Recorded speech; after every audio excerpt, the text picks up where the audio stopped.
ಉತ್ತರಾಖಂಡ್ನಲ್ಲಿ ಘೋರ ದುರಂತವೊಂದು ಘಟಿಸಿರುವಂತಹದ್ದು. ಚಾರಣಕ್ಕೆ ಅಂತ ಹೋದಂತಹ 9 ಮಂದಿ ಕನ್ನಡಿಗರು ಸಾವನ್ನಪ್ಪಿರುವಂತಹ ದುರ್ಘಟನೆ ನಡೆದಿದೆ. 13 ಮಂದಿಯ ಸ್ಥಿತಿ ತುಂಬಾ ಗಂಭೀರವಾಗಿದೆ ಅನ್ನುವಂತಹ ಮಾಹಿತಿ ಕೂಡ ಸಿಗ್ತಾ ಇದೆ. ಹವಾಮಾನ ವೈಪರೀತ್ಯದಿಂದ ಈ ದುರ್ಘಟನೆ ಸಂಭವಿಸಿದೆ. ಉತ್ತರಾಖಂಡ್ನ ಗಢವಾಲ್ನಲ್ಲಿ ಈ ಘಟನೆ ನಡೆದಿರುವಂತಹದ್ದು. ಬೆಂಗಳೂರಿನಿಂದ ಟ್ರೆಕ್ಕಿಂಗಿಗೆ ಅಂತ 18 ಜನ ತೆರಳಿದ್ರು.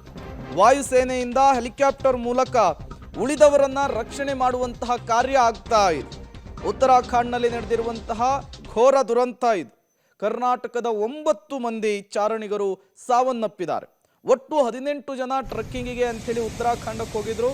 ಈ ಸಂದರ್ಭದಲ್ಲಿ ಹವಾಮಾನ ವೈಪರೀತ್ಯ ಆಗಿದೆ, ಧಾರಾಕಾರವಾಗಿ ಮಳೆ ಬಂದಿದೆ, ಜೊತೆಗೆ ಗುಡ್ಡ ಕುಸಿತವಾಗಿರುವಂಥದ್ದು. ಈ ಪ್ರವಾಹದ ಸನ್ನಿವೇಶದಲ್ಲಿ ಸಿಲುಕಿಕೊಂಡವರನ್ನು ರಕ್ಷಣೆ ಮಾಡಲಿಕ್ಕೆ ವಾಯುಸೇನೆ ಹರಸಾಹಸವನ್ನು ಪಟ್ಟಿರುವಂಥದ್ದು. ಈಗ 13 ಮಂದಿಯ ಸ್ಥಿತಿ ಗಂಭೀರವಾಗಿದೆ ಅನ್ನುವಂತಹ ಮಾಹಿತಿ ಕೂಡ ಸಿಗ್ತಾ ಇದೆ. ನೀವು ಕೂಡ ರೆಸ್ಕ್ಯೂ ಆಪರೇಷನ್ನ ವಿಜುವಲ್ಸ್ಗಳನ್ನು ಗಮನಿಸ್ತಾ ಇದ್ದೀರಿ. ಉತ್ತರಾಖಂಡ್ನಲ್ಲಿ ನಡೆದಂತಹ ಘೋರ ದುರಂತ ಇದು. ಟ್ರೆಕ್ಕಿಂಗ್ ಮಾಡಬೇಕು ಅಂತೇಳಿ 18 ಜನ ಉತ್ತರಾಖಂಡಕ್ಕೆ ಹೋಗ್ತಾರೆ.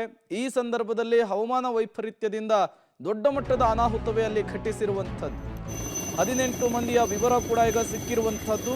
ಅದರಲ್ಲಿ ವಾಯುಸೇನೆಯಿಂದ 13 ಮಂದಿಯನ್ನು ರೆಸ್ಕ್ಯೂ ಮಾಡುವಂತಹ ಕೆಲಸ ಆಗಿದೆ. 13 ಮಂದಿಯನ್ನು ಕೂಡ ಈಗಾಗಲೇ ಆಸ್ಪತ್ರೆಗೆ ಶಿಫ್ಟ್ ಮಾಡಲಾಗಿದೆ. ಚಿಂತಾಜನಕ ಸ್ಥಿತಿಯಲ್ಲಿರುವಂಥದ್ದು. ಇದೇ ವಿಚಾರಕ್ಕೆ ಸಂಬಂಧಪಟ್ಟಂತೆ ಈಗಾಗಲೇ ಯಾರ್ಯಾರು ಹೋಗಿದ್ರು ಟ್ರೆಕ್ಕಿಂಗಿಗೆ ಚಾರಣಿಗರು ಅಂಥೇಳಿ ಮಾಹಿತಿ ಸಿಕ್ಕಿದೆ. ಮೇ 29ರಂದು ಜೂನ್ 7ರವರೆಗೂ ಕೂಡ ಟ್ರೆಕ್ಕಿಂಗಿಗೆ ಅನುಮತಿಯನ್ನು ಇವರು ಪಡೆದಿದ್ರು.